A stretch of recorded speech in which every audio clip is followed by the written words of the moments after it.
नमस्ते एभ्रिवान। हजुरहरूलाई मेरो युट्युब च्यानलमा स्वागत छ हैन। म चाहिँ आज एउटा मनाङको भिडियो लिएर आउँदैछु गाइजहरू हैन। तपाईहरुले हेरेर साथ दिनु होला। मैले चाहिँ मनाङको भिडियो लिएर आउँदै आज मनाङतिर छु म चाहिँ है गाइजहरू। हेरेर सल्लाह सुझाव दिनु होला। Let's go video. अहिले गाइजहरू हामी चाहिँ मनाङमा छौँ है अहिले चाहिँ गाइजहरू।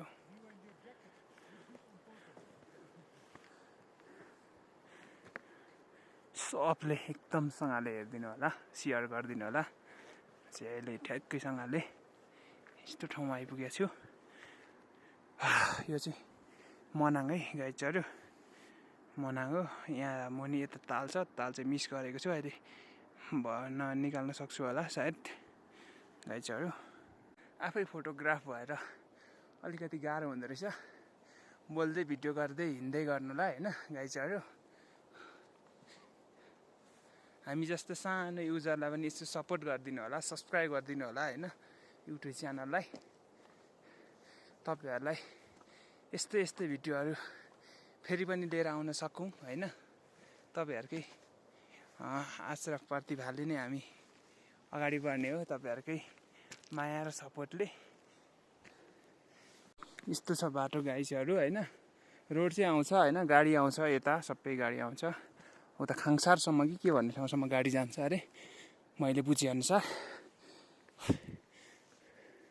यस्तै हजुरहरूलाई रमाइलो भिडियो लिएर आउने छु हैन गाइजहरू। तपाईहरुले माया गरिदिनु भयो भने पो धेरै भिडियो आउनेछ।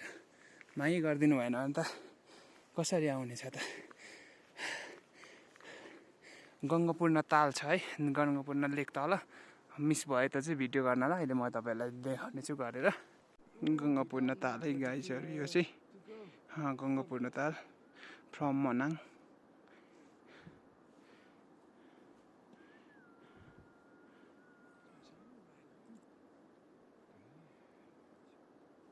गङ्गापूर्ण ताल है चाहिँ ताप्लेजुङबाट आएको लिम्बू हो। अनि ऊ चाहिँ बाट आउनु भएको गेस हो हाम्रो गाइजहरू। फाइनल्ली कन्टिन्यू भिडियो हुनेछ हाम्रो। अगाडि बढ्दैछौँ। यो एउटा साथीले के लेख्दैछ भने ऊ चाहिँ गर्लफ्रेन्ड लिएर आएको, उसको गर्लफ्रेन्ड चाहिँ बिमारी भएर तलै बस्यो। ईश्वर लेखेछ है यहाँनिर, ईश्वर लेखेछ उसको गर्लफ्रेन्ड। मेरो नि गर्लफ्रेन्डको नाम लेखिदिनु पर्यो।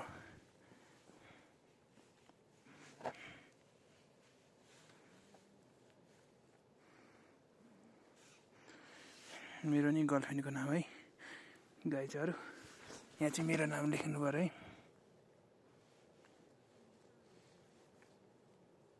नअट्ने रहेछ है गाइजहरू मेरो नाम चाहिँ। यस्तो गरेर माथि राखेर गाइजहरू अगाडि बढ्दैछौँ।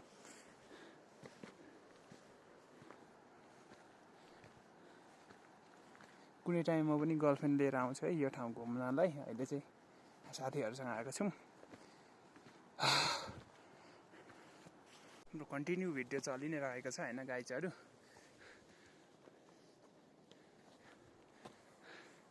अलिक बोल्नलाई गाह्रो हुन्छ कि हिँड्दाखेरि। अनि बोल्दै भिडियो बनाउन भनेर किन पछाडि साउन्ड थप्ने भनेर म चाहिँ बोल्दै एउटा सानो भिडियो बनाउँदैछु। जाने नजाने भए पनि गाइजहरू यसो हेरेर साथ दिनु होला गाइजहरू। यो चाहिँ मनाङ है।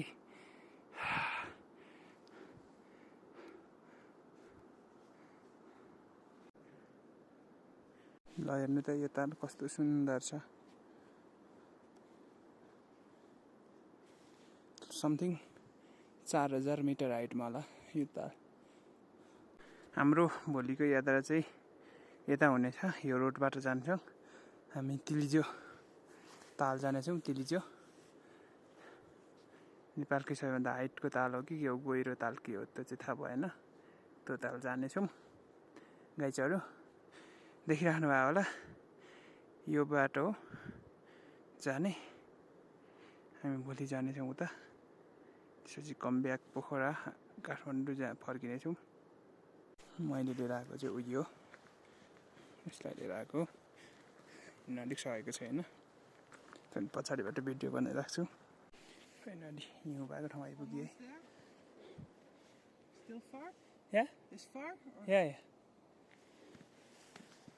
गाइज फाइनली हामी चाहिँ माथि आइपुगेको छौँ एकदमसँगले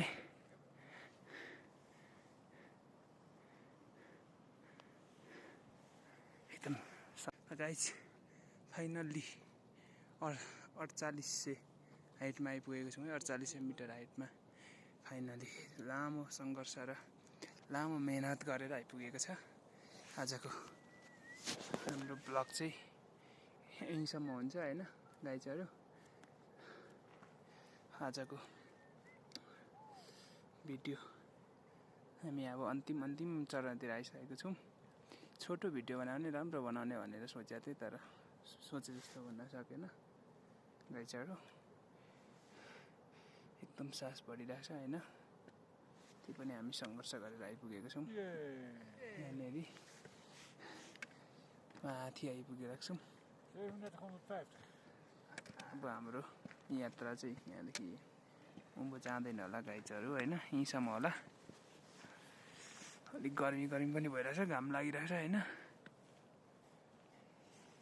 आजको यात्रा चाहिँ यतैसम्म हुन्छ होइन हिमालकै टुप्पोमै आइसक्यो भन्दा पनि हुन्छ हिमाल छेउ आइसक्यो